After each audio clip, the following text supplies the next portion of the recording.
ہے بطالہ کے لوگوں، آپ یہ کہیں گے کہ اللہ نے اتنا لمبا چوڑا واقعہ آپ صلی اللہ علیہ وسلم کو سنایا، مقصد کیا ہے؟ مقصد یہ ہے آپ صلی اللہ علیہ وسلم کو تسلی دینا، اے میرا سونا پیغمبر، جس طرح یوسف علیہ السلام سے حسد کیا گیا،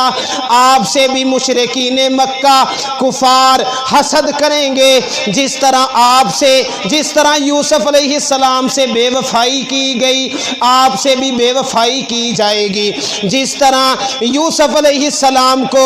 3 راتیں کنویں میں گزارنی پڑی، آپ کو بھی شب ہجرت 3 راتیں غار ثور میں گزارنی پڑیں گی۔ جس طرح یوسف علیہ السلام 3 راتیں گزارنے کے بعد کنویں سے نکل کر تخت شاہی پر بیٹھے، آپ پریشان نہ ہوں، آپ بھی ایک دن مکے کے فاتح بن کے مکے میں داخل ہوں گے۔ جس طرح یوسف علیہ السلام سے حسد کرنے والے، چال بازیاں کھیلنے والے شرمسار ہو کر قدموں میں آئے، آپ کے دشمن بھی آپ کے قدموں میں شرمسار ہو کے آئیں گے۔ لوگوں، دنیا نے پھر یہ منظر دیکھا کہ 8 ہجری رمضان المبارک کا مہینہ تھا، میرے اور آپ کے نبی حضرت محمد،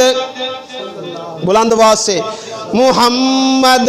صلی اللہ علیہ وسلم دن کے اجالے میں مکے کے فاتح بن کے مکے میں داخل ہو رہے ہیں۔ آپ پہلے بیت اللہ میں داخل ہوئے، بیت اللہ کو بتوں سے پاک کیا، پھر حرم کعبہ کے دروازے پہ تشریف لائے، سارے لوگ جمع ہیں، بچے بوڑھے عورت مرد سب لوگ جمع ہیں۔ ایک طرف سے آواز آئی، ایک صحابی نے کہا الیوم یوم الملحمہ، آج بدلے اور انتقام کا دن ہے، ہم آج ایک ایک تمہارے ظلم کا انتقام لیں گے، بدلہ لیں گے۔ آپ صلی اللہ علیہ وسلم نے اس کی یہ آواز سنی، یہ کلمہ سنا، دیکھ کے کہنے لگے او میرے فلاں صحابی خاموش ہو جا،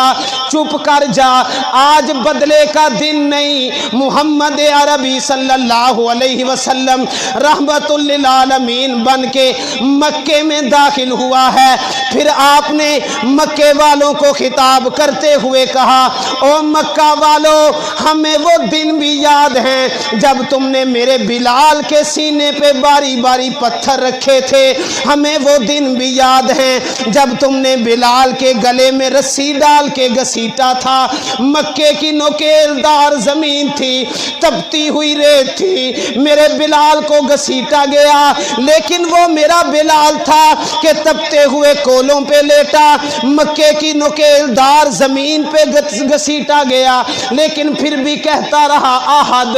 احد۔ اس کے باوجود اس کی زبان پہ ایک ہی جملہ تھا احد احد۔ اسی کے بارے میں علامہ اقبال نے کہا تھا کہ چمک اٹھا جو ستارہ تیرے مقدر کا، حبش سے اٹھایا تجھ کو حجاز میں لایا، وہ آستانہ چھٹا تجھ سے ایک دم کے لیے۔ حضرت بلال کو اللہ تعالیٰ کی وحدانیت میں، اللہ تعالیٰ کی توحید میں اتنا مزہ آیا کہ علامہ اقبال بھی تڑپ کے کہنے لگا کہ وہ آستانہ چھٹا تجھ سے ایک دم کے لیے، کسی کے شوق میں تو نے مزے ستم کے سہے، اور جفا جو عشق میں ہوتی ہے وہ جفا ہی نہیں، گر ستم نہ ہو محبت میں تو کچھ مزہ ہی نہیں۔ ہمیں تمہارے ایک ایک ظلم یاد ہیں، ہمیں وہ دن نہیں بھولے جب تم نے میری سمیہ کے نازک بدن کے 2 ٹکڑے کیے تھے، جب تم نے میری زنیرہ کی آنکھیں نکالی تھی، ہمیں وہ دن نہیں بھولے جب تم نے عمار بن یاسر اور ابو فقیہہ کی پسلیاں توڑی تھی، ہمیں وہ دن نہیں بھولے جب تم نے میرے دندان مبارک اور چہرہ مبارک زخمی کیا تھا۔